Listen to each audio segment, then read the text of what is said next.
Hi friends, welcome to மாட்டிஎன்பேசி. நான் உங்கள் வெங்கட். போன கிளாஸில் வந்து நம்ம 6th ஸ்டாண்டர்ட் டேர்ம் 1 முதல் பாடமான பன்முகத்தன்மையின் அறிவும் பற்றி பார்த்தோம். இந்தியாவில் எவ்வளோ வேறுபாடுகள் இருந்தாலும் நாம் ஒன்றா இருக்கோம், எப்படி ஒன்றா இருக்கோம் அப்படின்றத பற்றி அந்த லெசனில் நம்ம பார்த்துருப்போம். ஆனால் அப்படிப்பட்ட வேறுபாடுகளால் சில நேரங்களில் வந்து பார்த்தோம் அப்படின்னா சமூகத்தில் நான் வசதி நீ மட்டும் அப்படிங்கிற அந்த ஏற்றத்தாழ்வுகள் வந்துடுது இல்லையா? அந்த மாதிரி முன்முடிவுகளையும் பாகுபாடுகளையும் உடைச்சி எல்லோரும் சமம் அப்படின்னு சொல்கிறது தான் இன்றைக்கி நம்ம பார்க்கக்கூடிய பாடமான சமத்துவம் பெறுதல். இது வந்து உங்களுக்கு 6th ஸ்டாண்டர்ட் டேர்ம் 1 2வது பாடமாக இது இருக்கும். ஓகேங்களா? ஸோ இன்றைக்கி நம்ம பார்க்கக்கூடிய பாடத்துடைய பேர் என்ன? சமத்துவம் பெறுதல். ஒரு விஷயத்தை நல்லா புரிஞ்சுக்குங்க. சட்டம் எல்லோருக்கும் சம உரிமையை கொடுத்தாலும் சமூகத்தில் அது முழுமையாக கிடைச்சிருக்கா, அது எப்படி வாங்கணும், இதையெல்லாம் பற்றி தான் இந்த வீடியோவில் நம்ம டீட்டெயில்டாக பார்க்க போகிறோம். அம்பேத்கரில் தொடங்கி நெல்சன் மண்டேலா வரைக்கும் நிறைய முக்கியமான டிஎன்பிஎஸ்சி ரிலேட்டடான பாயிண்ட்ஸ் இந்த லெசனில் இருக்குது. ஸோ ஸ்கிப் பண்ணாமல் வீடியோவை கடைசி வரைக்கும் பாருங்கள். ஸோ வாங்க கிளாஸ்க்குள்ளே போகலாம். முக்கியமான பாயிண்ட்ஸை வந்து நான் ஹைலைட் பண்ணி கொண்டு வந்திருக்கேன். பாரபட்சம்னா என்ன? பார்ஷியாலிட்டினா என்ன? நமக்கு பிடிச்சவங்களுக்கு, நமக்கு ஒருத்தங்களை பிடிச்சிருக்கு அப்படின்னா அவங்களுக்கு ஃபேவராக செய்வோம். நமக்கு ஒருத்தங்களை பிடிக்கல அப்படின்னா அவங்களுக்கு நியாயமாக கிடைக்கக்கூடியதை கூட நம்ம வந்து கொடுக்கறதுக்கு விருப்பப்பட மாட்டோம். அவனுக்கு ஏன்டா நம்ம செய்யணும் அப்படின்ட்டு நினைப்போம். இது வந்து வெறுமனே வந்து நமக்கு பிடிச்சில்லை அப்படின்றத தாண்டி அந்த பிடிச்சிருக்குன்ற விஷயம் எந்தெந்த ஆங்கிளில் அது பிடிச்சிருக்கோம் நம்ம எடுத்துக்கிறோம். அதாவது இப்போ என் இனம், என்னுடைய சாதி, என்னுடைய மொழி பேசக்கூடிய ஒரு மனிதன், ஸோ இவனுக்கு நம்ம ஃபேவராக நடந்துக்கணும் அப்படின்ற அந்த எண்ணம் ஓட்டம், அவனுக்கு ஃபேவராக பண்ணணும். அதை பேசாத என்னுடைய சாதிக்காரன் கிடையாது, இவன் வேறு சாதி, என்னுடைய மதம் கிடையாது, இவன் வேறு மதம், அதனால் இவனுக்கு நியாயமாக கிடைக்கிறதை நான் தடுத்துடணும்னு முன்னாடியே முடிவு பண்ணிடுறோம் இல்லைங்களா? முன்னாடியே முடிவு பண்ணி இவங்கெல்லாம் இப்படித்தான்ப்பா அப்படின்னு முடிவு பண்ணுறோம் இல்லையா? முடிவு பண்ணி நம்ம ஒரு விஷயத்த அவங்களுக்கு கிடைக்க விடாமல் செய்கிறோம் இல்லையா? அதுதான் பார்ஷியாலிட்டி, பாரபட்சம் அப்படின்னு சொல்கிறது. ஓகேங்களா? ஸோ பாரபட்சம் என்பது மற்றவர்களை பற்றி எதிர்மறையான அல்லது தாழ்வான முறையில் கருதுவதாகும். ஸோ ஏன் அப்படி கருதுகிறோம்? நம்ம வந்து பெரிய லாடு மாதிரி நம்மளை வந்து ஒரு உயர்ந்த நிலையில் நம்ம வச்சுக்கிறோம்.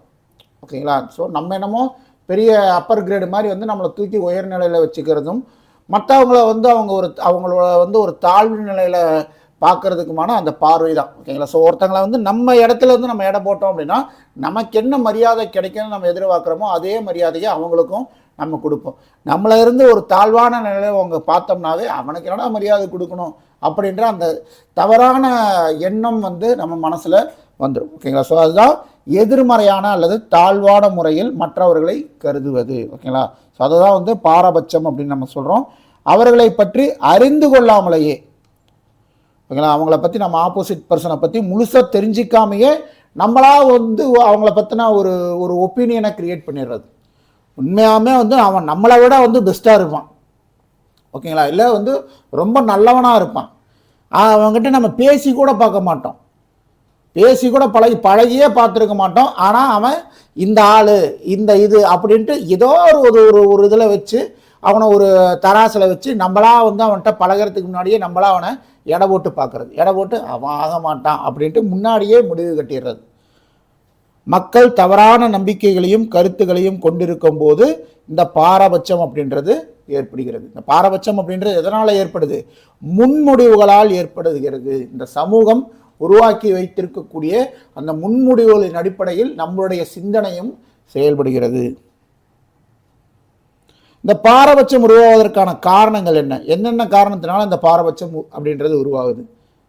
சமூகமயமாக்கல், நிர்ணயிக்கப்பட்ட நடத்தை, இவங்கன்னா இப்படித்தான் இருப்பாங்க அப்படின்ட்டு ஒரு பொது புத்தின்னு ஒன்று இருக்கு இல்லைங்களா? அது வந்து பார்த்தோம்னா ரொம்ப தப்பான ஒரு விஷயம். அதன் அடிப்படையில் தான் இந்த நிர்ணயிக்கப்பட்ட நடத்தை அப்படின்றத டிசைட் பண்ணுறோம். இவங்க இப்படி இருப்பாங்க, அவங்க அப்படி இருப்பாங்க, அவங்களாம் வந்து ஐயோ நம்மகிட்டலாம் பேசவே மாட்டாங்கப்பா, அவங்களாம் ரொம்ப பெரிய ஆளுங்கப்பா, அவங்களாம் வந்து ரொம்ப இதாக இருப்பாங்க, ஆச்சாரமாக இருப்பாங்க, அதாக இருப்பாங்க, இதாக இருப்பாங்க. இல்லைன்னா ஒன்றா நம்மளோட தாழ்வாக நினைக்கிறது, இல்லைன்னா நம்மளோட வந்து அவனை தூக்கி டாப்பில் உட்கார வச்சு அவன்கிட்டலாம் நம்ம நெருங்கவே முடியாதுன்ட்டு நம்மளா ஒரு இன்ஃபீரியாரிட்டி காம்ப்ளெக்ஸை க்ரியேட் பண்ணிவிட்டு அவங்கக்கிட்ட இருந்து தள்ளி நிற்கிறது. ஓகேங்களா? ஸோ இது 2 வகையாகவும் நம்ம எடுத்துக்க முடியும். சமூகமயமாக்கல், நிர்ணயிக்கப்பட்ட நடத்தை, பொருளாதார பயன்கள், சர்வாதிகார ஆளுமை, இனமைய கொள்கை. என்னுடைய இனத்தோட மட்டும்தான் நான் போய் பேசுவேன், மற்ற இனத்தோடு நான் சேர மாட்டேன் அப்படின்ட்டு இந்த இன மைய கொள்கை இருக்கிறது வந்து பார்த்தீங்கன்னா இந்த பாரபட்சத்திற்கான காரணம். இப்போ நம்ம சொல்கிறோம் இல்லைங்களா, நம்ம தமிழினம் அப்படின்றோம். ஓகே, நம்ம தமிழினம் தான், அதுக்காக மற்ற இனம் எந்த வகையிலும் கேவலம் கிடையாது இல்லையா. எல்லா இனமும் என்ன சொல்கிறது, நமக்கு என்ன ஒரு இது இருக்கோ அதே தான் வந்து எல்லா இனத்துக்குமே இருக்கக்கூடியது. நமக்கு வந்து சுயமரியாதை வேணும் அப்படின்னா மற்ற இனத்துக்கு அதே சுயமரியாதை இருக்குது. அப்போ நான் எனக்கு மட்டும்தான் எல்லாம் கிடைக்கணும், மற்றவங்களுக்கு கிடைக்கக்கூடாதுன்னு நினைக்கக்கூடிய அந்த எண்ணம் தவறானது. கட்டுப்பாடான குழு அமைப்பு, முரண்பாடுகள், இதெல்லாம் தான் வந்து பார்த்திங்கன்னா பாரபட்சத்திற்கான காரணங்கள்.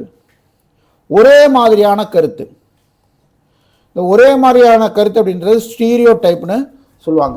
ஸ்டீரியோ டைப்னா அப்படி நம்ம சொல்லலாம் அப்படின்னா, இப்போ வந்து பார்த்திங்கன்னா இதுலேயே ஒரு இதை கொடுத்துருப்பாங்க. அதாவது ஜென்ரலாக வந்து பார்த்திங்க அப்படின்னா பொண்ணுங்க வந்து விளையாடுறதுக்கு லாய்க்கு கிடையாது. ஓகேங்களா, ஏன் லாய்க்கு கிடையாது, விளையாடினோம்னா காயப்படும், அந்த காயத்தை தாங்கக்கூடிய அளவுக்கு வந்து வலிமை பெண்களுக்கு கிடையாது, அவங்க அழுதுருவாங்க அப்படின்ற அந்த ஒரு தவறான பிம்பம் இங்கே கட்டமைக்கப்பட்டிருக்கு. ஓகேங்களா. ஸோ அதன் அடிப்படையில் வந்து பார்த்தீங்க அப்படின்னா ஒன்றும் இல்லை, இப்போ ஒரு கேமில் வந்து பசங்களாக சேர்ந்து விளையாடுறாங்க, அதில் ஒரு பையனுக்கு அடிபட்டுருது, அந்த ஒரு பையன் அழுதானா கூட அவனை எப்படி பார்ப்பாங்க, எல்லாரும் சிரிச்சு தான். ஏன் அப்படின்னா நீ ஏடா பொண்டு பிள்ளையாட்டு அழுதுகிட்டு இருக்க அப்படிம்பாங்க. ஏன் பெண்கள்னால் மட்டும்தான் அழுகணுமா, பையனுக்குன்னா அழுகையே வராதா? அப்போ அவனுக்கு வந்து இருக்கக்கூடிய வழியை வெளிப்படுத்துகிற விதமாக அவன் அழுகிறான்.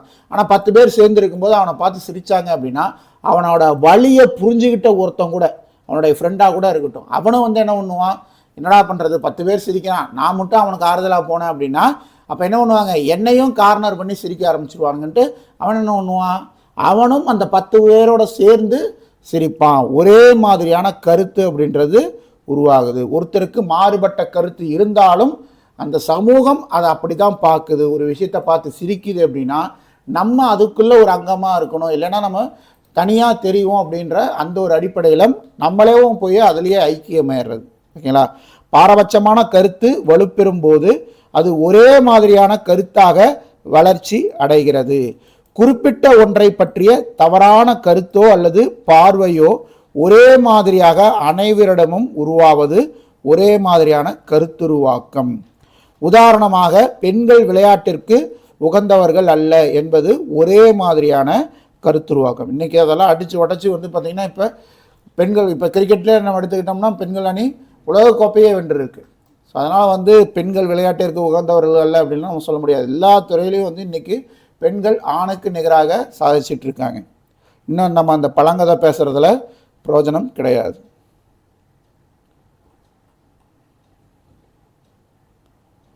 சமத்துவமின்மை மற்றும் பாகுபாடு. சமத்துவமின்மைனா என்ன, சமத்துவம் இல்லாமல் போகிறது.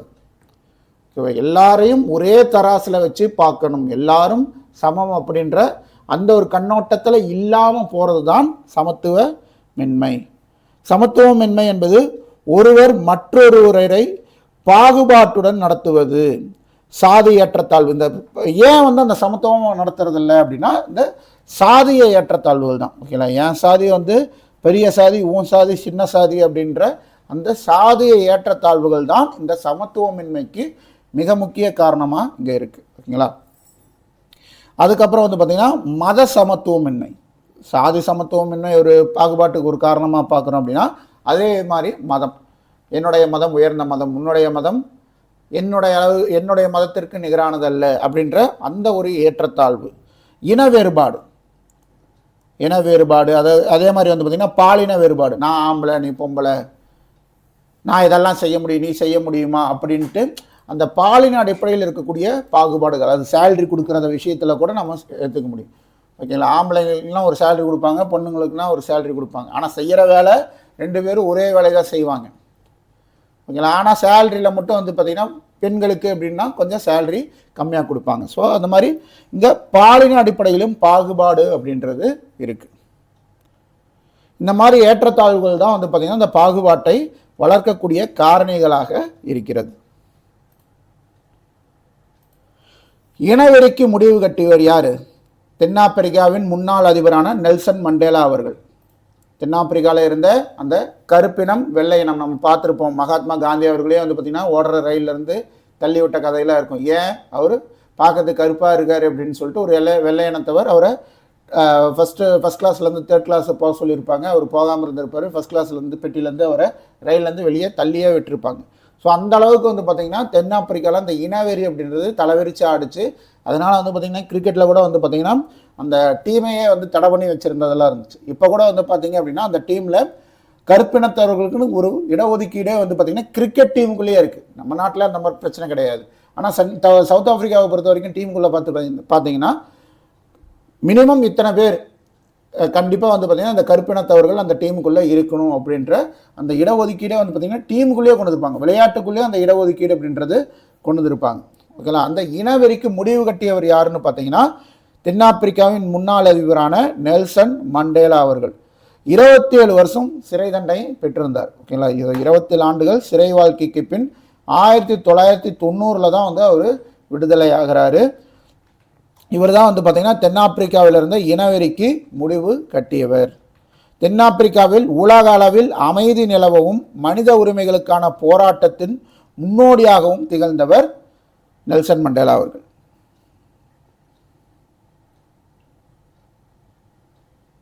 நம்மளுடைய அரசமைப்பிலேயே வந்து பார்த்திங்கன்னா இதற்கான இந்த பாகுபாடு காட்டக்கூடாது, இந்த சாதிய ஏற்றத்தாழ்வுகள் இருக்காது, சாதிய அடிப்படையில் வந்து பார்த்திங்கன்னா ஒருத்தவங்களுக்கு ஒரு பெனிஃபிட்ஸோ இன்னொருத்தவங்களுக்கு அந்த பெனிஃபிட் கிடைக்காம போகிறதுக்கோ வழிவகை செய்யக்கூடாது அப்படின்றத முடிவு பண்ணி தான் நம்மளுடைய அரசமைப்பு சட்டப்பிரிவுகள் அதற்கு ஏற்ற மாதிரி தான் வந்து அம்பேத்கர் அவர்கள் அதை வந்து ரெடி பண்ணியிருப்பார். ஓகேங்களா? ஸோ அதை வந்து எந்த பிரிவில் சொல்லியிருக்காருன்னு பாருங்கள்.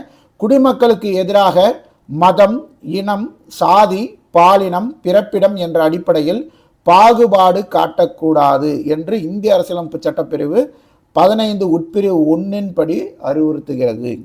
இதன் அடிப்படையில் வந்து நம்மளுடைய இந்திய குடிமக்களை பாகுபாட்டுடன் நடத்தக்கூடாது.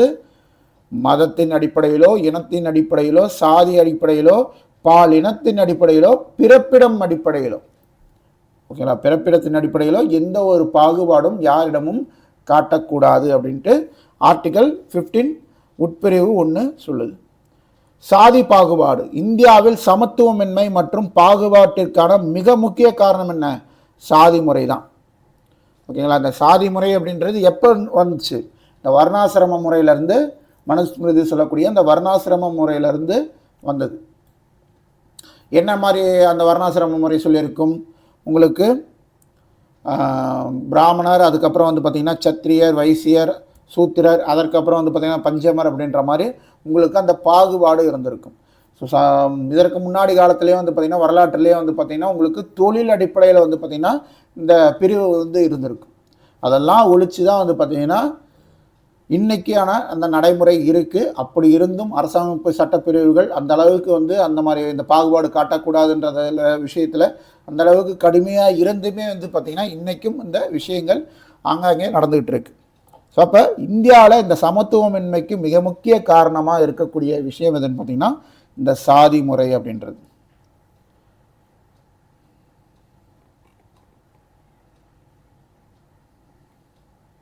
ஸோ அதற்கு உதாரணம் அம்பேத்கர் அவர்களே நம்ம சொல்ல முடியும். ஏன்னா அவர் வந்து பார்த்திங்கன்னா ஒரு தாழ்த்தப்பட்ட குடும்பத்தைருந்து பிறந்து தான் வந்து அவர் இந்த அளவுக்கு முன்னேறி வந்தார். ஸோ அப்போ கல்வி அப்படின்ற ஒரு விஷயந்தான் ஒரு ஒரு தாழ்த்தப்பட்ட இனம்னு சொல்லக்கூடிய அந்த இடத்துலேருந்து நம்மளை மேலே கொண்டு வரக்கூடிய ஒரு கருவியாக நம்ம பார்க்க முடியும். பாலின பாகுபாடு. பாலின பாகுபாடு என்பது ஆண்கள் மற்றும் பெண்களுக்கு இடையே நிலவும் உடல் நலம், கல்வி, பொருளாதாரம் மற்றும் அரசியல் சமத்துவமின்மை போன்றவற்றை குறிக்கிறது. எடுத்துக்காட்டாக ஒரு பெண் பள்ளி படிப்பை முடித்த பின் கல்லூரிக்கு செல்ல அனுமதி இல்லை. இன்னைக்கு இந்த நிலை அப்படின்றது ஓரளவுக்கு வந்து நம்ம முன்னேறி இருக்கோம். பட் இன்னமே வந்து நம்ம முன்னே ஏற வேண்டிய கட்டாயம் இருக்குது. ஓகேங்களா? ஸோ அந்த அளவுக்கு வந்து பார்த்திங்கன்னா இன்னும் அந்த ஸ்பேஸ் அப்படின்றது இருக்குது. ஒரு பையனுக்கு கிடைக்கக்கூடிய அனைத்து விஷயங்களுமே வந்து பார்த்திங்கன்னா பொண்ணுக்கு கிடைச்சிருதா அப்படின்னு பார்த்திங்கன்னா கிடைக்கிறது இல்லை. ஏன் அப்படின்னா பையன் வந்து பின்னாடி நம்மளை பார்த்துப்பான், அவனை நல்லா படிக்க வச்சிடணும், நல்ல ஸ்கூலில் படிக்க வைக்கணும், நல்ல காலேஜில் படிக்க வச்சிடணும், அவன் கேட்குறத படிக்க வச்சிடணும் அப்படின்ற ஒரு எண்ணமும் பொண்ணு தானே அடுத்தவங்க வீட்டுக்கு போகிறது தானே அப்படின்றதுக்காக வந்து ஓரளவுக்கு கவர்மெண்ட் ஸ்கூலில் படிப்போம், இல்லை ஓரளவுக்கு ஸ்கூலில் படிப்போம். அதற்கு தரமான கல்வி கொடுக்கணுன்ற அடிப்படையில் போகாமல் ஏதாவது செய்வோம், நம்ம பெற்றுட்டோம் இதை செஞ்சு விடுவோம் அப்படின்ற அந்த எண்ணத்தில் அந்த பாகுபாடு அப்படின்றது நிறைஞ்சிருக்கு. பையனுக்கும் பொண்ணுக்கும் அந்த பாகுபாடு அப்படின்றது பெற்றோர்கள்ட்டையே இருக்கக்கூடியதை நம்ம பார்க்கலாம். ஓகேங்களா? ஸோ உடல் நலம் சார்ந்தாகட்டும், கல்வி விஷயங்களாகட்டும், பொருளாதாரம் சார்ந்தாகட்டும், அரசியல் சமத்துவமின்மையை நம்ம பார்க்க முடியும். ஓகேங்களா? அரசியல்லே வந்து பார்த்திங்க அப்படின்னா இப்போ தமிழ்நாட்டில் வந்து பார்த்திங்கன்னா 234 தொகுதி சட்டமன்ற தொகுதிகள் இருக்குது. அப்போ உங்களுக்கு வந்து அந்த பாலின பாகுபாடு இருக்கக்கூடாது அப்படின்னா பெண்களுக்கும் ஆண்களுக்கும் சரிசமமான வந்து தொகுதிகளை ஒதுக்கணும். இப்போ 234 இருக்குன்னா 117 இடங்களில் பெண்கள் போட்டி போடணும், 117 இடங்களில் ஆண்கள் போட்டி போடணும். ஆனால் இன்றைக்கி அந்த சமத்துவம் பேசக்கூடிய கட்சிகளே அதற்கான வழிவகையை ஏற்படுத்துறதில்லை. பேசுகிறது தான் சமூக நீதி, சுயமரியாதை, பெண் சுதந்திரம் அப்படின்ட்டு வசனமாக பேசி தள்ளுவாங்க. ஆனால் அதற்கான நடவடிக்கை எடுக்கிறாங்களான்னு கேட்டிங்கன்னா கிடையாது. சும்மா எல்லாம் கண் துடைப்புக்காக வந்து எதையாவது மேடையில் ஏறி எதையாவது சொல்லிட்டு போயிட வேண்டியது. அந்த வேலையை தான் இன்றைக்கி இருக்கக்கூடிய அரசியல் கட்சிகள் பெரும்பாலான, இதற்கு முன்னாடி நம்ம ஆண்ட கட்சிகளும் சரி, மாற்றத்தை கொண்டு வரன்னு சொல்லிட்டு இருக்கக்கூடிய, ஏமாற்றத்தை தரக்கூடிய கட்சிகளும் சரி, எல்லாம் சொல்லிட்டு இருக்கக்கூடிய விஷயம். ஓகேங்களா? ஸோ நான் ஃப்ராங்காகவே சொல்கிறேன். இப்போ டிஎம்கே எடுத்துக்கங்க. டிஎம்கே 117 சீட்டு வந்து பெண்களுக்கும் 117 சீட்டு ஆண்களுக்கும் கொடுத்துருக்கா? கிடையாது. ஏடிஎம்கே 117 சீட்டு பெண்களுக்கும் 117 சீட்டு ஆண்களுக்கும் கொடுத்துருக்கா? கிடையாது. இன்னைக்கு மாற்றுன்னு சொல்லி வந்திருக்கக்கூடிய விஜய் வந்து அந்த 117 சீட்டு பெண்களுக்கும் 117 சீட்டு ஆண்களுக்கும் கொடுத்துருக்காரா? கிடையாது. ஓகேவா? அப்போ இது யாருமே தர்றது கிடையாது. அரசியலில் இந்த சமத்துவமின்மை அப்படின்றது இன்றளவும் நிலவக்கூடிய ஒரு விஷயமாக பார்க்கப்படுது. அது நிச்சயம் களையப்பட வேண்டிய ஒரு விஷயம்.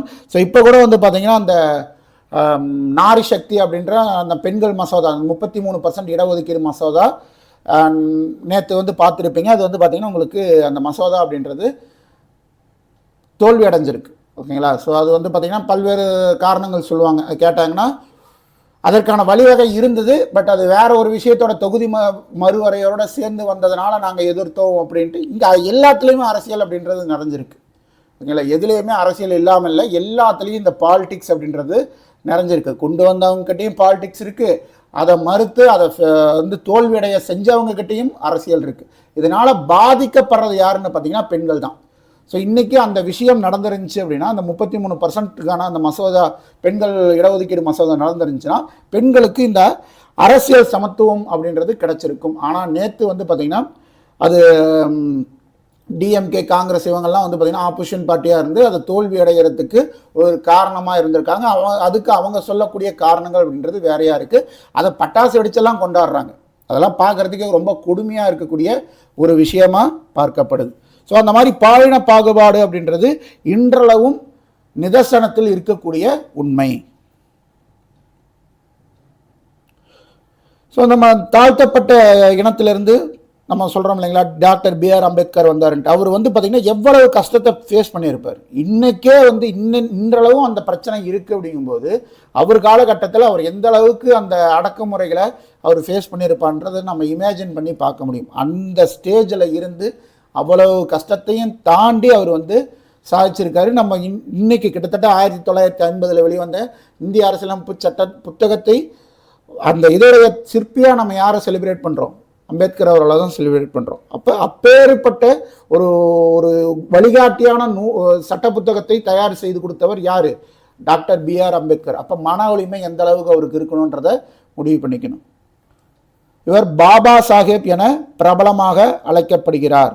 இவர் இந்திய சட்ட நிபுணராகவும், பொருளாதார நிபுணராகவும், அரசியல்வாதியாகவும், சமூக சீர்திருத்தவாதியாகவும் திகழ்ந்தார். இவருக்கு வந்து பார்த்தீங்கன்னா எம்ஏ பட்டம் எந்த வருஷம் வாங்கினார்? 1915 எம்ஏ பட்டத்தை வாங்கியிருப்பார். 1927 வந்து பார்த்திங்கன்னா கொலம்பியா பல்கலைக்கழகத்தில் PhD முனைவர் பட்டம் வாங்கியிருப்பார். ஓகேங்களா? 1927 கொலம்பியா பல்கலைக்கழகத்தில் PhD பட்டத்தை பெற்றார். அதுக்கு முன்னாடியே வந்து பார்த்திங்கன்னா லண்டனில் பொருளாதார எக்கனாமிக்ஸ் ஸ்கூலில் வந்து பார்த்திங்கன்னா DSc பட்டத்தையும் வாங்கியிருப்பார். அரசியலமைப்பு நிர்ணய சபையின் வரைவு குழுவின் தலைவராக இருந்தவர் டாக்டர் B.R. அம்பேத்கர் அவர்கள். இந்திய அரசியலமைப்பின் தந்தையாக அவர் கருதப்படுகிறார். சுதந்திர இந்தியாவின் முதல் சட்ட அமைச்சராக பணியாற்றியவர் யார்? Doctor B.R. அம்பேத்கர் அவர்கள். ஓகேங்களா. ஸோ அவர் போட்டி போட்டு தோற்றுருப்பார். பட் இருந்தாலும் வந்து பார்த்திங்கன்னா காங்கிரஸ் அவரை ராஜ்யசபா மூலமாக வந்து அவர் உள்ளே கொண்டு வந்திருப்பாங்க. ஓகேங்களா. சுதந்திர இந்தியாவின் முதல் சட்ட அமைச்சர் யார்? Doctor B.R. அம்பேத்கர். இவருடைய மறைவுக்கு பின்னர் 1990ஆம் ஆண்டு இந்திய அரசு இவருக்கு பாரத ரத்னா, இந்தியாவுடைய முதல் சிவிலியன் அவார்டு, ஓகேங்களா, ஸோ பெருமைமிகு அந்த பாரத ரத்னா விருதை வந்து வழங்கி சிறப்பித்திருக்கும். ஸோ இவருக்கு 1990 கிடைச்சிருக்கும்.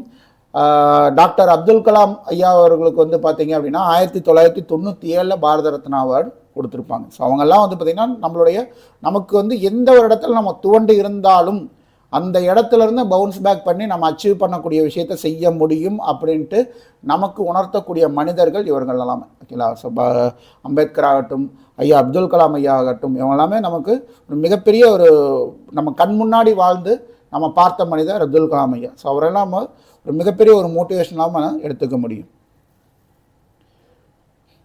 மத பாகுபாடு. மதம் சார்ந்த பாகுபாடு என்பது நம்பிக்கையின் அடிப்படையில் ஒரு தனிநபரின் மீதோ அல்லது குழுவினர் மீதோ சமத்துவமின்றி நடத்துவது. ஓகேங்களா. ஸோ மதம் சார்ந்த பாகுபாடு என்பது என்ன? நம்பிக்கையின் அடிப்படையில். நான் இப்போ வந்து ஒரு இந்து மதத்தை சார்ந்தவன் அப்படின்னா என்னுடைய மதம் சார்ந்து எனக்கு ஒரு சில நம்பிக்கை அப்படின்றது இருக்கும். இன்னொரு மதத்தை சார்ந்தவர் அப்படின்றவங்களுக்கு அவங்களுக்கு அந்த மதம் சார்ந்த ஒரு சில நம்பிக்கை இருக்கும். இன்னும் எனக்கு ஒரு நம்பிக்கை இருக்குன்றதுனாலேயே அதே நம்பிக்கை அவங்களுக்கு இருக்கணும்னு நான் நினைக்கிறது தப்பு. ஓகேங்களா. அவங்க மதம் சார்ந்த நம்பிக்கை அவங்களுக்கு இருக்கும். அதற்காக என் நம்பிக்கை அவங்களுக்கு இல்லைன்னு சொல்லிட்டு உடனே அவங்க மேலே எரிச்சல் படுறதோ, அவங்க மேலே ஒரு வன்மம் வச்சுக்கிறதோ, இல்லை மாட்டுட்டா எப்பயாவது நீ மாட்டு விட அன்றைக்கி நான் உன்னை வச்சு செஞ்சிட்றேன் அப்படின்ற அந்த பொறாமை குணத்தோடு வன்மை குணத்தோடு நம்ம தொடர்ந்து இருந்துக்கிட்டே இருந்தோம் அப்படின்னா இந்த சமூகத்தில் ஒரு என்ன சொல்கிறது ஒரு மகிழ்ச்சியான நிலை அப்படின்றது எப்பவுமே நிலவாது. மதம் சார்ந்த பாகுபாடு என்பது நம்பிக்கையின் அடிப்படையில் ஒரு தனிநபரின் மீதோ அல்லது குழுவினர் மீதோ சமத்துவமின்றி நடத்துவது.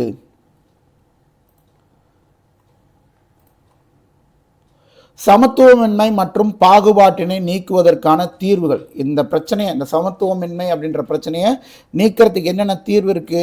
அனைவருக்கும் தரமான உடல் நலம் மற்றும் கல்வியினை கிடைக்க செய்தல். இந்த கவர்மெண்ட் ஃபார்ம் பண்ணுறாங்க இல்லையா, அவங்க செய்யக்கூடிய மிக முக்கிய விஷயம், மக்களுக்காக அவங்க செய்யக்கூடிய விஷயம் என்னவா இருக்கணும்னு பார்த்தீங்கன்னா தரமான கல்வியை கொடுக்கணும். ஓகேங்களா. ரொம்ப முக்கியம். நீ நகரத்தில் இருந்தாலும் சரி, கிராமப்புறத்தில் இருந்தாலும் சரி, நகரத்தில் ஒரு ஒரு ஒரு பையனுக்கு என்ன ஒரு தரமான கல்வி கிடைக்குதோ அது கடைக்கோடி கிராமத்தில் இருக்கக்கூடிய மாணவனுக்கும் கிடைக்கணும். இல்லை அப்படின்னா என்ன ஆகும்? அந்த கடைக்கோடி கிராமத்தில் இருக்கக்கூடிய மாணவன் நாளைக்கு வந்து அந்த பள்ளி நிலையை முடிச்சுட்டு காலேஜுக்காக வந்து ஒரு நகரத்துக்கு போகிறான் அப்படின்னா அந்த சொசைட்டி அவன் ஃபேஸ் பண்ணுறதுக்கு ரொம்ப ஸ்ட்ரகிள் பண்ணுவான். அவனுக்குள்ள வந்து பார்த்திங்கன்னா ஒரு இன்ஃபீரியாரிட்டி காம்ப்ளெக்ஸ் அப்படின்றது வரும். ஓகேங்களா. ஸோ நம்ம வந்து ஏதோ ஒரு கீழ்நிலையில் இருக்கோமோ, இவங்கெல்லாம் ரொம்ப ஹைஃபையாக இருக்காங்க அப்படின்ற அந்த தாழ்வு மனப்பான்மை அப்படின்றது வரத்துக்கு காரணமாக இருக்கும். இன்னொன்று அவன் அந்த இடத்துக்கு போகிறதுக்கே வந்து விருப்பப்பட மாட்டான். ஓகேங்களா. ஸோ அங்கே போய் நம்ம எந்த மாதிரி ஒரு அசிங்கத்தை நம்மளை எதோ அசிங்கப்படுத்திடுவாங்களோ அந்த மாதிரி அந்த பய உணர்வுனாலேயே அவன் போகவே மாட்டான். அப்போ அந்த தரமான கல்வி அப்படின்றது நகரத்திலிருந்து கிராமம் வரைக்கும் ஒரே நிலையில் இருக்கணும்.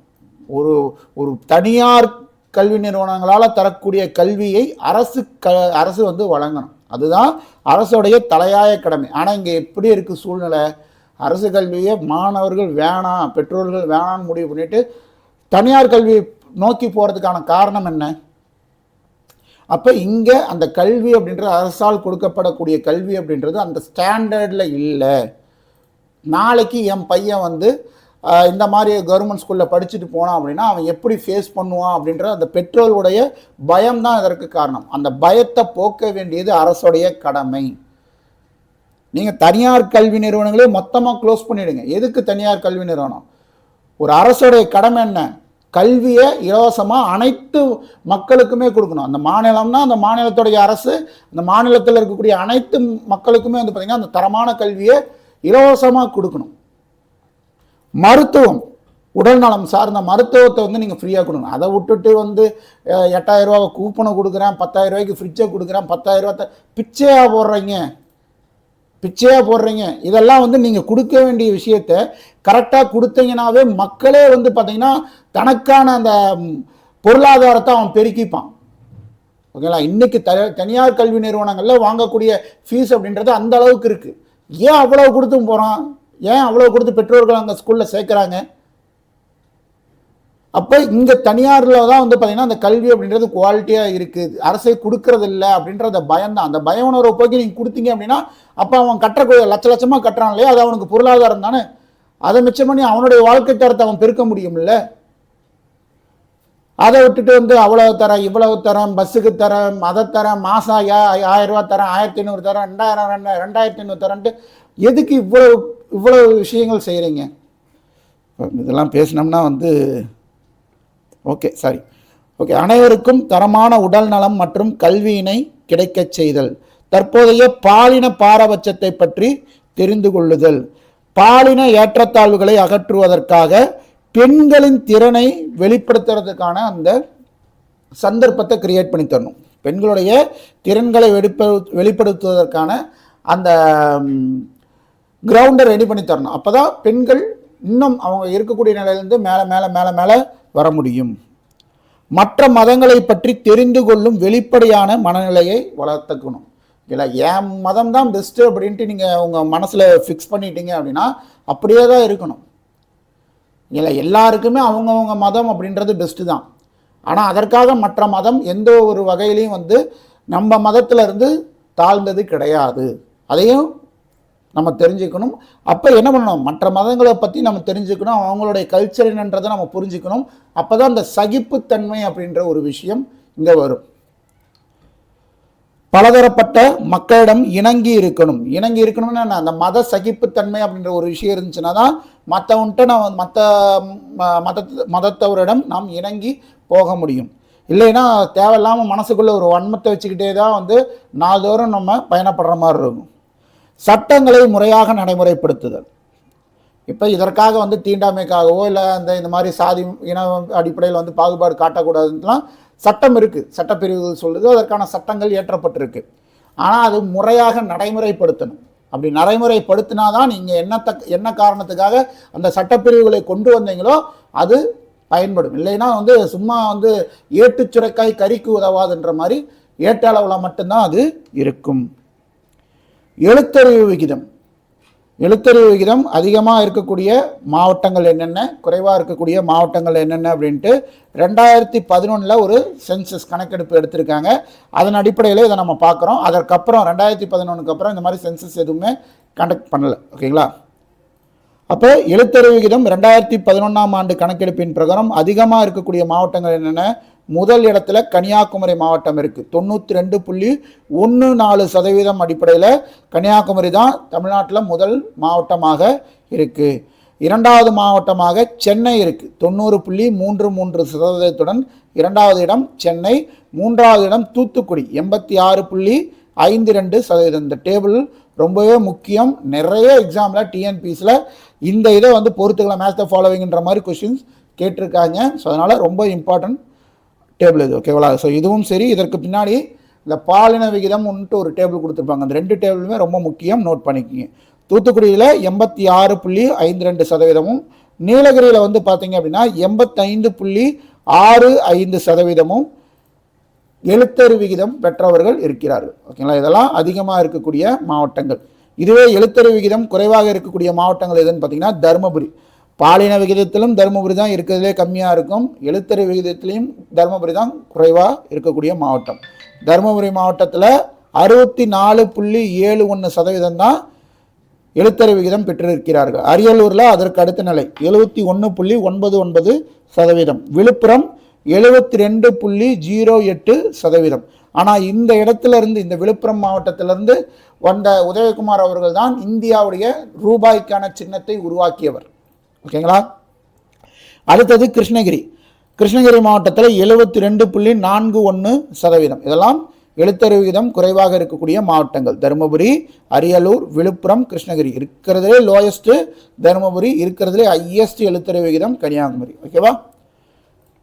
பாலின விகிதம் பார்க்கலாம். பாலின விகிதம் வந்து பார்த்தீங்கன்னா 2011 சென்சஸ் பிரகாரம் தான் தலா 1000 ஆண்களுக்கு எவ்வளவு பெண்கள் அப்படின்றது தான். ஓகேங்களா?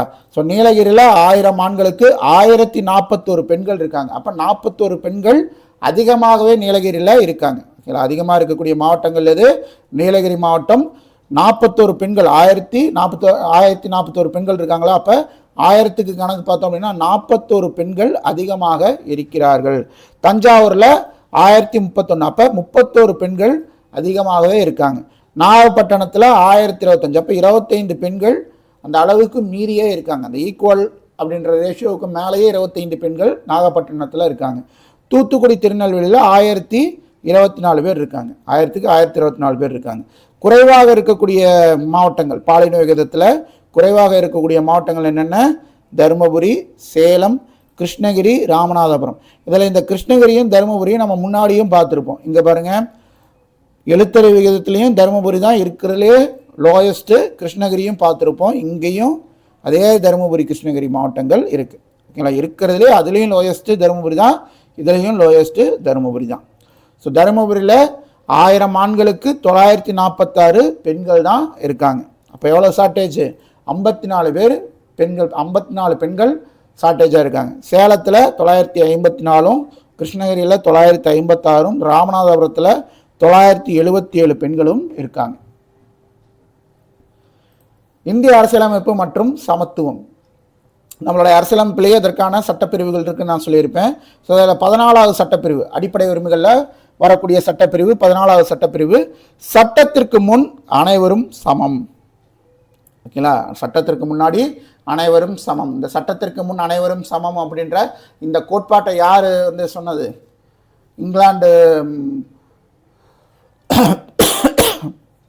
இங்கிலாந்து வல்லுநரான ஏவி டைசி சொல்லியிருப்பார். சட்ட வல்லுநர் அவர் ஏவி டைசி தான் இந்த கோட்பாட்டை சொல்லியிருப்பார். சட்டத்திற்கு முன் அனைவரும் சமம் அப்படின்ற கோட்பாட்டை சொல்லியிருப்பார். அதுதான் நம்மளுடைய அடிப்படை உரிமையிலேயே நம்ம வச்சுருப்போம். ஆர்டிக்கல் 14 சொல்லியிருப்போம், சட்டத்திற்கு முன் அனைவரும் சமம். அது என்ன அனைவரும் சமம்? ஏழையாரு, பணக்காரனாரு, அந்த சாதிக்காரனாரு, இந்த சாதிக்காரனாரு, அந்த மதத்தவனாரு, இந்த மதத்தவனா, யாராக வேணால் இருந்துட்டு போ. ஆனால் சட்டத்திற்கு முன் நீ மற்றவனுக்கு என்ன ஒரு விஷயங்கள் நடக்குதோ அதே தான் உனக்கு நடக்கும். ஓகேவா? நீ வந்து ஒரு அம்பானியாக இருக்கிறதுனால உனக்கு வந்து சட்டம் தலைவணங்கி செல்லாது. நீ தப்பு பண்ணினா உனக்கு மரண தண்டனைனா அதே தான் அவனுக்கும்.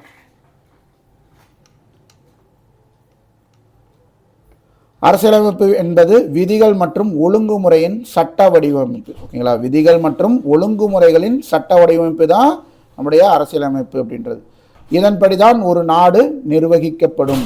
சமத்துவம் என்பது தீண்டாமையை ஒரு குற்றமாக காண்பதாகும். நம்மளுடைய பாட புத்தகத்திலேயே நம்ம பார்க்க முடியும். நம்ம படித்த காலத்திலாம் வந்து பார்த்திங்கன்னா தீண்டாமை ஒரு பாவச்செயல், தீண்டாமை ஒரு பெருங்குற்றம், தீண்டாமை ஒரு மனிதத்தன்மையற்ற செயல் அப்படின்ட்டு புக்கில் நடு சென்டரில் ரொம்ப போல்டாகவே வச்சுருப்பாங்க. இன்றைக்கி வந்து பார்த்திங்கன்னா அது கீழே ஒரே லைனில் வச்சுருக்காங்க. அப்போ நாங்கள் படிக்கும்போது வந்து பார்த்திங்கன்னா ரொம்ப போல்டாக இருக்கும். அப்போ வந்து இந்த மாதிரி விஷயங்கள் இப்போ இருக்கக்கூடிய இது கூட வந்து பார்த்திங்கன்னா அப்போ வந்து கிடையாது. ஓகேங்களா? ஸோ அப்போ எல்லாம் வந்து பார்த்திங்கன்னா இந்த வேறுபாடெல்லாம் வந்து இப்போ இருக்கக்கூடிய விஷயங்கள், இந்த கயிறு கட்டுற விஷயங்கள், தன்னை வந்து இந்த சாதிக்காரன் காட்டிக்கிற மாதிரி வந்து தன்னை அடையாளப்படுத்திக்கக்கூடிய விஷயங்கள்லாம் அன்னைக்கு கிடையாது. இன்றைக்கி ரொம்பவே வந்து அது திரும்ப வருது. அரசியலமைப்பு என்பது விதிகள் மற்றும் ஒழுங்குமுறைகளின் சட்ட வடிவமைப்பாகும். இதன்படி ஒரு நாடு நிர்வகிக்கப்படும்.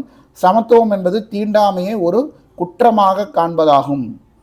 இந்திய அரசியலமைப்பு சட்டப்பிரிவு 14 அப்படின்றது நமக்கு சட்டத்திற்கு முன் அனைவரும் சமம். 17 என்ன சொல்லுது? இந்தியாவில் தீண்டாமை அப்படின்றது ஒழிக்கப்பட்டது. தீண்டாமையின் அடிப்படையில் நீங்கள் யாரையாவது ஹேண்டில் பண்ணீங்க அப்படின்னா உங்களை தூக்கி ஜெயிலில் போட்டுருவாங்க. ஓகேங்களா? தீண்டாமை ஒழிக்கப்பட்டது. எந்த வகையிலும் தீண்டாமையை பின்பற்றுவது தடை செய்யப்பட்டுள்ளது. ஓகேங்களா? ஸோ உங்களை வந்து ஏதாவது ஒரு காரணம் காட்டி அன்டச்சபிலிட்டி கொண்டு வந்தாங்க, ஏப்பா நீ எல்லாம் வரக்கூடாதப்பா, உள்ளே வரக்கூடாதுப்பா, வெளியே நிலப்பா அப்படின்ற மாதிரி சொன்னாங்க அப்படின்னா நம்ம போலீஸ் ஸ்டேஷனில் போய் கேஸே ஃபைல் பண்ண முடியும். இந்த மாதிரி வந்து அன்டச்சபிலிட்டி காமிக்கிறாங்க, தீண்டாமை என்கிட்ட காமிக்கிறாங்க அப்படின்ட்டு நம்ம கேஸ் போட முடியும். ஏன்னா இது நம்மளுடைய அடிப்படை உரிமை. அப்படி யாரும் செய்யக்கூடாது. ஏன்னா இந்தியாவில் தீண்டாமை என்பது ஒழிக்கப்பட்டு விட்டது.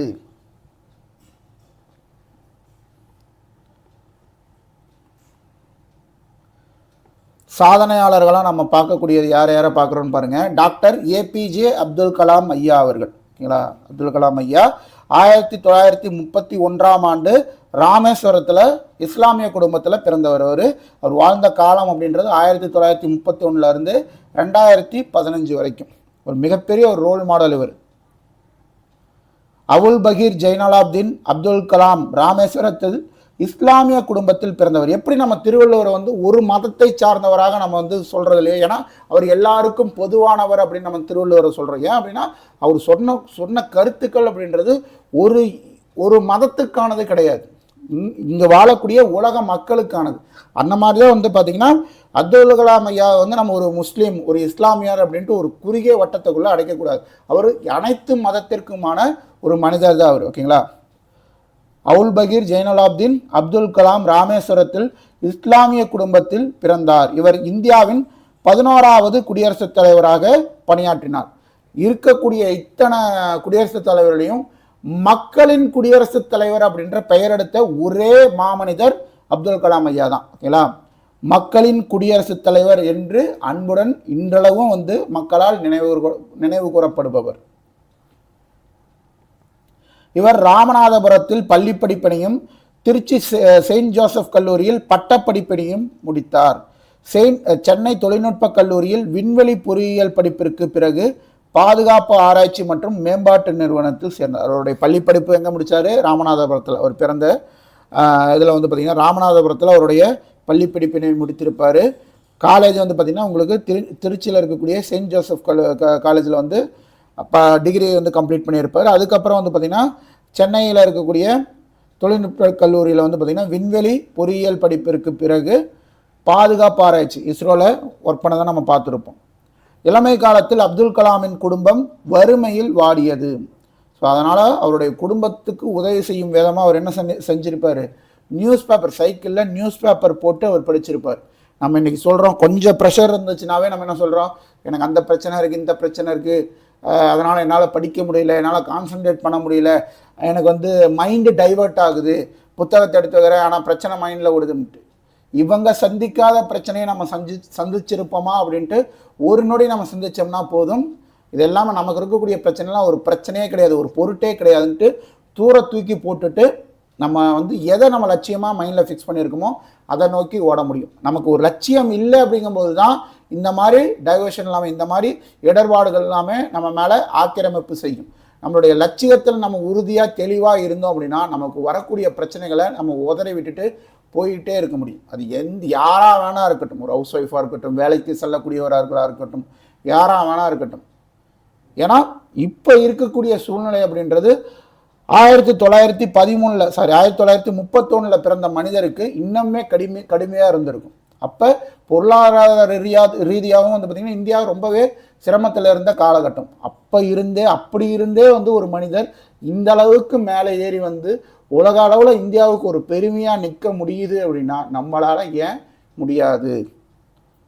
இவர் இந்தியாவின் மிக உயர்ந்த விருதான பாரத ரத்னா 1997 ஆண்டு பாரத ரத்னா விருது உள்பட வந்து நிறைய விருதுகளை அப்துல் கலாம் ஐயா வாங்கியிருக்கார். இவர் பல்வேறு நூல்களை எழுதியுள்ளார். அவற்றுள் புகழ் பெற்றவை எந்தெந்த நூல்னு பார்க்கலாம்.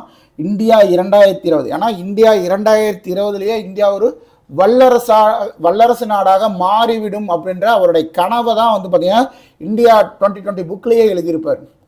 அதில் ஒவ்வொரு துறையிலையும் எப்பேற்பட்ட ஒரு வளர்ச்சியை இந்தியா 2020 அடையும் அப்படின்ற அவருடைய ட்ரீமை வந்து அதில் மென்ஷன் பண்ணியிருப்பார்.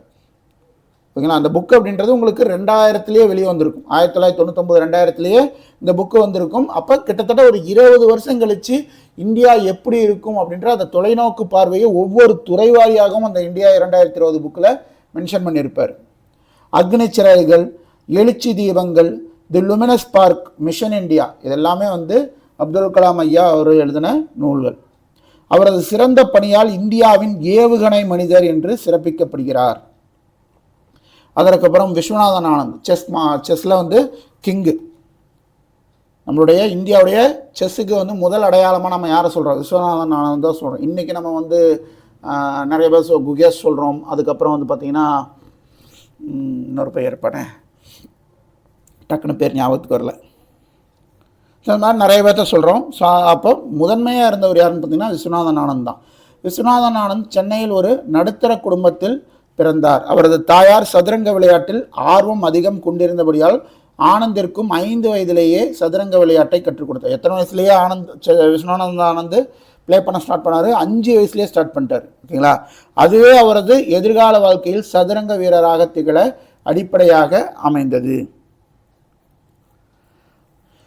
ஆனந்த் 2000, 2007, 2008, 2010 மற்றும் 2012 வந்து பார்த்தீங்கன்னா சதுரங்க விளையாட்டின் உலக சாம்பியனாக விளங்கினார். என்னென்ன வருஷம்? 2000, 2007, 8, 10, 12 வேர்ல்டு செஸ் சாம்பியனாக இருந்தார். தனது 14வது வயதில் உலக இளையவர் சதுரங்க போட்டியில் சாம்பியன் பட்டம் வென்றார். எத்தனை வயசில்? 14வது வயசில். எத்தனை வயசில் விளையாட வந்தார்? 5வது வயசில். 1988ஆம் ஆண்டு இந்தியாவின் முதல் கிராண்ட் மாஸ்டர், இந்தியாவுடைய முதல் கிராண்ட் மாஸ்டர் யார்? விஸ்வநாதன் ஆனந்த் தான். எந்த வருஷம் வாங்கினார் அந்த அவார்டை? 1988. அதே மாதிரி ராஜீவ்காந்தி கேல் ரத்னா விருதை முதல்ல வாங்கினவர் யார்? விஸ்வநாதன் ஆனந்த் தான். எந்த வருஷம்? 1991-92 வாங்கியிருப்பார். எதற்காக இந்த ராஜீவ்காந்தி கேல் ரத்னா விருது கொடுக்குறாங்க? நாட்டில் விளையாட்டு வீரர்களுக்கு வழங்கப்படும் உயரிய விருது. அதுக்கப்புறம் பத்ம விபூஷன் அவார்டு வந்து அவருக்கு 2007 கொடுத்துருப்பாங்க. 2வது உயரிய விருது. பாரத ரத்னா அப்படின்றது இந்தியா சிவிலியன் அவார்டில் first honour award Bharat Ratna. அதற்கப்புறம் 2வது உயரிய விருது பத்ம விபூஷன். அதுக்கப்புறம் 3வது வந்து பார்த்திங்கன்னா உங்களுக்கு பத்ம பூஷன். 4வது பத்மஸ்ரீ. திரு மாரியப்பன் தங்கவேலு சேலத்தை சேர்ந்தவர், ஒரு மாற்றுத்திறனாளி. மாரியப்பன் தமிழ்நாட்டின் சேலம் மாவட்டத்தில் பிறந்தவர்.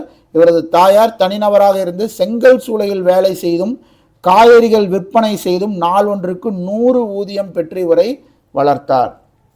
ஸோ இதெல்லாம் தான் வந்து நம்மளை வந்து ஊக்கப்படுத்தக்கூடிய ஒரு விஷயமா நம்ம பார்க்கணும். இவருக்கு விபத்தின் காரணமாக வலது காலில் நிரந்தர பாதிப்பு ஏற்பட்டது. இத்தகைய பின்னடைவு இருந்த போதும் பள்ளி கல்வியினை முடித்தார்.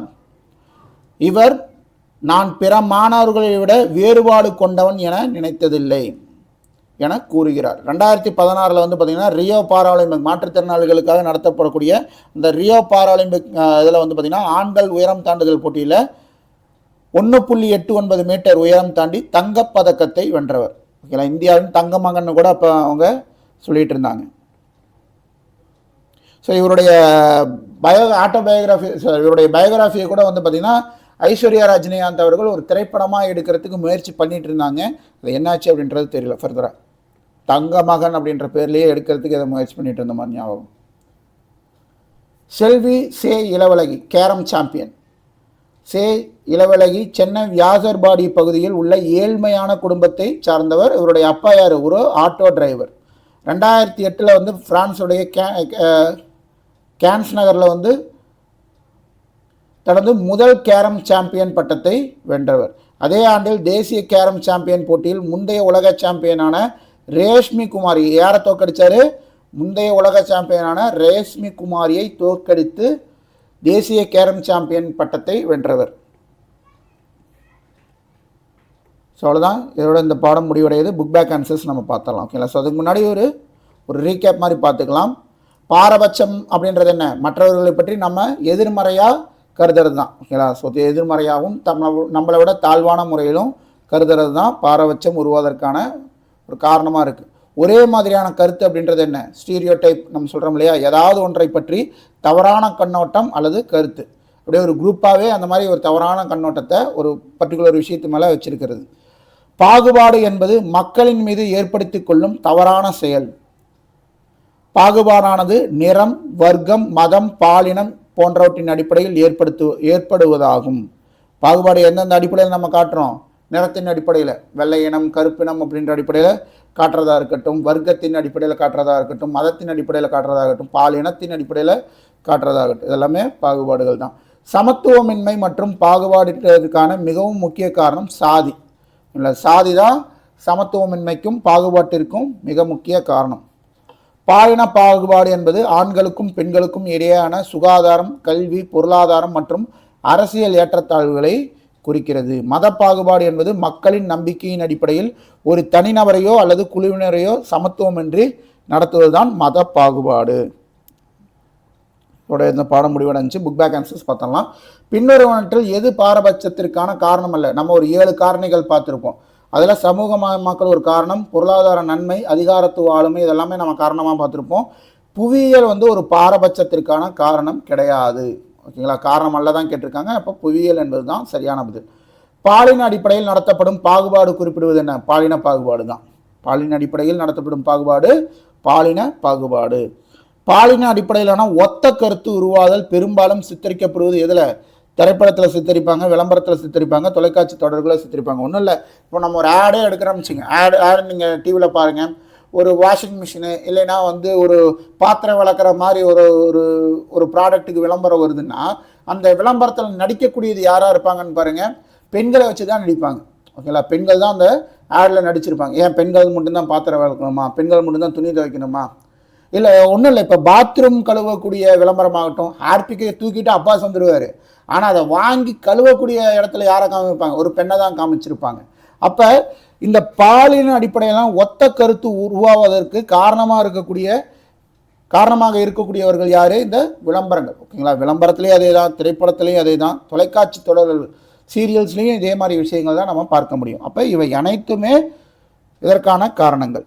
ஏபிஜே அப்துல் கலாம் அவர்கள் எழுதிய புத்தகம் இந்தியா 2020, அக்னி சிறகுகள், எழுச்சி தீபங்கள், இது எல்லாமே அவர் எழுதின புக்கு தான். அப்போ இவை அனைத்தும். ஏபிஜே அப்துல் கலாம் அவர்களுக்கு பாரத ரத்னா விருது எப்போ வழங்கப்பட்டது? ஐயாவுக்கு 1997ஆம் ஆண்டு பாரத ரத்னா விருது கொடுக்கப்பட்டது. விஸ்வநாத் ஆனந்த் முதலில் கிராண்ட் மாஸ்டரான ஆண்டு இது? 1988ஆம் ஆண்டு. இளவழகி எந்த கேமில் வந்து பெஸ்ட்டாக இருந்தாங்க? கேரமில். அரசியலமைப்பின் எந்த பிரிவின் கீழ் எந்த ஒரு குடிமகனுக்கும் எதிராக மதம், இனம், சாதி, பாலினம், பிறந்த இடம் ஆகியவற்றின் அடிப்படையில் பாகுபாடு காட்டக்கூடாதுன்னு சொல்லுது 15 உட்பிரிவு 1. B.R. அம்பேத்கர் அவர்களுக்கு பாரத ரத்னா 1990 கொடுத்தாங்க. 2011ஆம் ஆண்டின் கணக்கெடுப்பின்படி தமிழகத்தின் அதிகமான கல்வி அறிவு பெற்றுள்ள மாவட்டம் எது? கன்னியாகுமரி மாவட்டம். குறைவான கல்வி அறிவு பெற்ற மாவட்டம் தருமபுரி. பாரபட்சம் அப்படின்றது என்ன? பாரபட்சம் என்பது பிறரை பற்றி எதிர்மறையாக மதிப்பிடுவது தான் பாரபட்சம். ஒரே மாதிரியான கருத்து உருவாதல், ஸ்டீரியோடைப். ஒரே மாதிரியான கருத்து உருவாதல் அப்படின்றது தவறான பார்வை அல்லது தவறான கருத்து. பாகுபாடு அப்படின்றது என்ன? மற்றவர்களை காட்டிலும் சிலரை தாழ்வாக நடத்துறது. ஆர்டிகல் 14 என்ன? சட்டத்திற்கு முன் அனைவரும் சமம். ஆர்டிகல் 17 தீண்டாமை ஒழிப்பை பற்றி சொல்லக்கூடியது. பாரபட்சம் என்பது மற்றவர்களை பற்றி எதிர்மறையாக அல்லது தாழ்வான முறையில் கருதுவது. அதே தான் இங்கேயும் கொடுத்துருக்காங்க. 1931ஆம் ஆண்டு ஏபிஜே அப்துல் கலாம் ஐயா வந்து பிறந்திருப்பார். பிறந்தது 1931, இறந்தது வந்து பார்த்தீங்கன்னா 2015. இந்தியாவில் மிக உயர்ந்த விளையாட்டு விருதான ராஜீவ் காந்தி கேல் ரத்னா விருதினை முதலில் பெற்றவர் யார்? 1991-92 கொடுக்க ஸ்டார்ட் பண்ணாங்க. அதை முதலில் வாங்கி வருவது யார்? விஸ்வநாத் ஆனந்த். சுதந்திர இந்தியாவின் முதல் சட்ட அமைச்சர் யார்? அம்பேத்கர் அவர்கள். 2011ஆம் ஆண்டு மக்கள் தொகை கணக்கெடுப்பின்படி குறைந்த பாலின விகிதம் உள்ள மாவட்டம் எது? தருமபுரி மாவட்டம். பாலின விகிதமும் சரி, கல்வி அறிவுலையும் சரி, தருமபுரி தான் இருக்கிறதுலே லீஸ்ட். ஸோ அவ்வளோதான், இதோட வந்து இந்த பாடம் முடிவடையுது.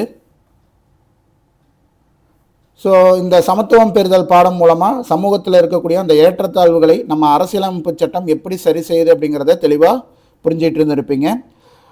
டிஎன்பிஎஸ்சி எக்ஸாம்னு வந்துட்டால் இந்த பாடத்தில் இருந்து ஆர்டிகல் இந்த 14, 17, அதுக்கப்புறம் வந்து அம்பேத்கர் அவர்களை பற்றின விஷயம், நெல்சன் மண்டேலா அவர்களை பற்றின விஷயம், அதுக்கப்புறம் வந்து பார்த்திங்கன்னா அவங்களுக்கு எப்போ பாரத ரத்னா அவார்டு கிடச்சது, அம்பேத்கர் அவர்களுக்கு எப்போ பாரத ரத்னா அவார்டு கிடச்சிது, அப்துல் கலாம் ஐயாவுக்கு எப்போ பாரத ரத்னா கிடச்சிது, விஸ்வநாத் ஆனந்தன் அவர்களுக்கு எப்போ வந்து ராஜீவ் காந்தி கேல் ரத்னா விருது கிடச்சிது. ஸோ இந்த மாதிரி விஷயங்கள் கேள்விகளாக கேட்பாங்க. ஓகேங்களா. ஸோ மொத்தத்தில் வந்து பார்த்திங்கன்னா எல்லாரும் சமம் அப்படின்னு சட்டம் மட்டும் சொன்னால் பார்த்தது, நம்ம மனசுலையும் வந்து பார்த்திங்கன்னா அந்த எண்ணம் அப்படின்றது ஆழமாக பதியணும். ஓகேங்களா.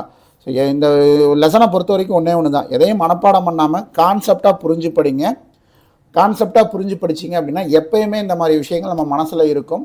எப்போ நம்ம ரிவிஷன் பண்ணோம்னாலும் டக்குன்னு வந்து ஒரு லெசனை ஈஸியாக குயிக்காக ரிவிஷன் பண்ணிவிட்டு போயிட முடியும். ஓகேங்களா. ஸோ தொடர்ந்து படிங்க, நம்பிக்கையோடு படிங்க, வெற்றி நமது. ஓகே, அடுத்த கிளாஸில் சந்திக்கலாம். நன்றி, வணக்கம்.